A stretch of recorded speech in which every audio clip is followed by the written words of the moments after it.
itatanong ko lang po sana kung kailan po ulit yung next practice natin. Bukas may practice na tayo. Pumunta ka, ha? Opo. Every other day ng practice natin para siguradong handa tayo sa game.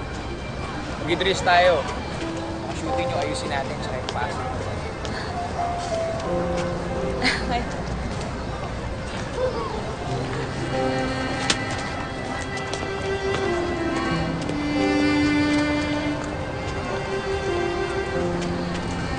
Okay ka lang?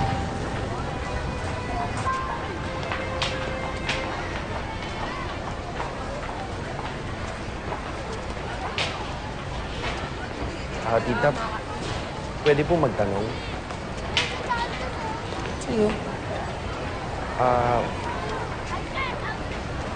Paano po pag nalaman nyo na yung taong gusto nyo may gusto ng iba? Ipaglalaban nyo po ba? Depende. Depende po saan. Depende kung gaano mo siya kagusto, kung gaano mo siya kamahal.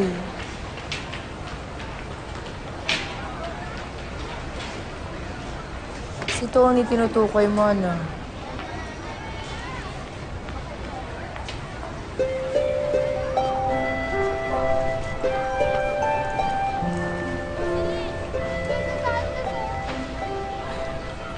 Wala naman pong iba eh. Siya lang naman po yung nagugustuhan ko talaga eh. Alam mo kasi minsan,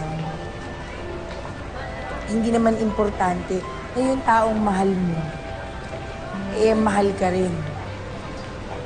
Ang importante dyan ay yung naramdaman mo na nagmamahal ka.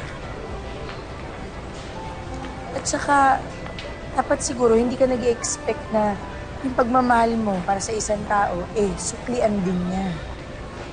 Kasi, tatandaan mo ang tunay na pagmamahal nagtitiis. At ang nagtitiis, pinagpapala.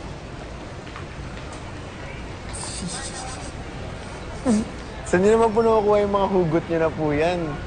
Ewan ko. Siguro dito sa binabasa ko, na-absorb ko na siya. Alam mo, basahin mo gusto mo? Parang hindi ka tanong ng tanong sa akin. Pagkatapos ko, papayaran ko sa'yo, Sige po.